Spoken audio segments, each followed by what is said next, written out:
La commune de la semaine. La commune de la semaine.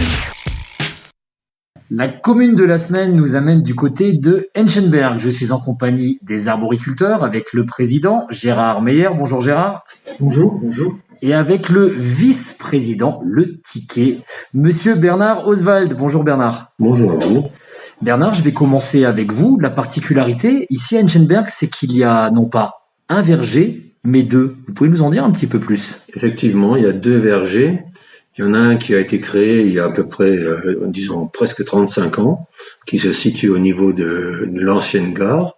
C'est un verger qui comporte 4 rangées de haies fruitières, 3 rangées de pommiers et une rangée de poiriers. Donc c'est un verger qui est encore productif, mais qui arrive quand même en fin de vie. Et puis on a un deuxième verger qui se situe en bas du cimetière, qui lui a été créé en 2011, et c'est le verger école. Dans ce verger-là, on a que des arbres à demi-tige. C'est, disons, il y a une quarantaine d'arbres, plus de la moitié c'est des pommiers, il y a donc quelques poiriers et puis toute une rangée également de pruniers. Dans les pruniers, il y a les Ehrenclaude, il y a la prune et j'en passe. Quand vous dites verger école, est-ce que c'est pour sensibiliser des nouveaux arrivants à la taille ou pour expliquer à des enfants? Quel est le principe un peu d'un verger école? Avec notre verger école, disons, on voudrait inciter les gens à justement créer, voire entretenir leur propre verger. Et disons, tous les ans, on fait déjà des commandes d'arbres pour les membres et les non-membres. On prend aucun bénéfice, mais on encourage un maximum les gens à acheter des arbres, différentes variétés. Maintenant, avec le réchauffement, on peut même commander des figuiers. Cette année, on peut dire qu'on a commandé 70 arbres demi-tige ou haute tige et une quarantaine de petits fruitiers comme framboisier et puis rhubarbe, kiwi et ainsi de suite. Donc voilà, c'est que on souhaiterait qu'un maximum de gens viennent avec nous partager notre passion. Gérard, Bernard vient de nous dire à l'instant que la pomme domine ici.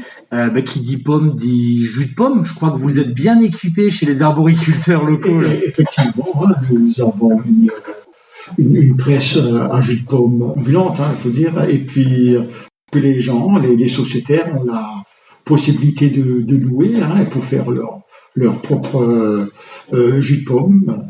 Et puis tout le monde est content, comme vous avez pu le constater. Vous avez goûté notre jus de pomme, et je pense qu'il est correct. Les pommes ne sont plus traitées depuis déjà 4 ans, le pommier, et puis on essaye de prendre nos distances des produits phytosanitaires, qui sont quand même du poison pour la phréatique, pour tout. Je confirme, le jus de pomme est excellent et ça vaut bien la peine. En effet, il faut privilégier les produits locaux, pas besoin d'aller chercher des mauvais sodas de l'autre côté de l'Atlantique avec des marques qu'on ne va pas citer, si vous voyez de qui je veux parler. Ouais, c'est comme le dit Gérard, donc on le fait une fois l'année, donc maximum, c'est l'excédent de pommes, disons, pour lequel on le transforme en jus de pomme. En une journée, on fait environ 400 litres et ça permet justement à satisfaire les demandes qu'on a, de locaux qui achètent le jus de pomme chez nous. Et puis c'est une journée où effectivement ça permet à un maximum de gens de se retrouver et puis donc avec une certaine convivialité. Convivialité qu'on retrouve aussi avec une autre coutume qui est chère à beaucoup de Becherländer, c'est bien sûr le schnapps. La distillation, bien sûr, à consommer avec modération le schnapps, mais là aussi, vous participez à cette activité, à la distillation. Uniquement les sociétaires. Il faut toujours être sociétaire pour profiter de l'alambic. Et les gens prennent l'alambic, ils louent l'alambic pour une journée, 2 journées.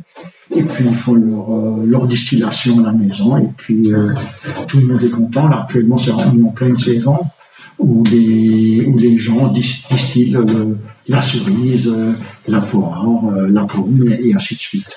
Surtout que l'année passée a été excellente au niveau production fruitière, donc disons, on est dans une région où il y a quand même encore pas mal de vergers, et donc il y en a certains qui continuent à distiller, et c'est une bonne chose, on peut distiller disons, produire son propre schnapps sans être un alcoolique. Hein. Un verger, c'est aussi préserver la biodiversité, c'est aussi un élément paysager qui s'intègre dans un village. Tout à fait. Donc, au niveau de la préservation de la biodiversité, on n'utilise plus de produits phytosanitaires chimiques. Hein. On limite les traitements, on n'en fait quasiment pas.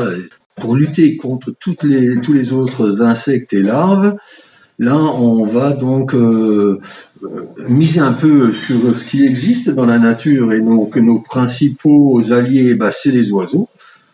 Surtout la mésange, qui est quand même très consommatrice de larves de Carpocaps. Donc, on va donc prochainement installer des nichoirs dans nos vergers. Il y a déjà un de nos membres qui en a fabriqué. On va encore en commander certains.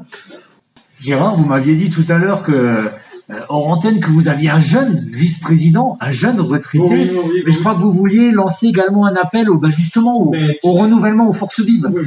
Tout le monde est bienvenu pour adhérer à l'association et venir même dans le comité. Hein. Moi-même, j'ai un certain âge. Sinon, je rajoute, vous avez dit jeune vice-président. Aujourd'hui, j'ai quand même 66 ans, donc on n'est pas si jeune que ça. Mais c'est vrai qu'on souhaiterait que des jeunes, mais alors que ça peut être des jeunes actifs, ou même des jeunes issus encore qui sont dans le milieu, dans le cursus scolaire, des jeunes actifs, et puis des jeunes retraités comme moi. Et donc pour justement participer donc à nos travaux. Si vous avez envie de participer à ce joli cycle de la nature, vous allez retrouver les arboriculteurs de Henchenberg dans leur local juste à côté de l'ancienne voie ferrée quand on prend la direction du lieu-dit Gisberg. Et il y aura peut-être Bernard ou Gérard pour vous recevoir. Merci beaucoup Bernard. Merci beaucoup Gérard. Mais de rien.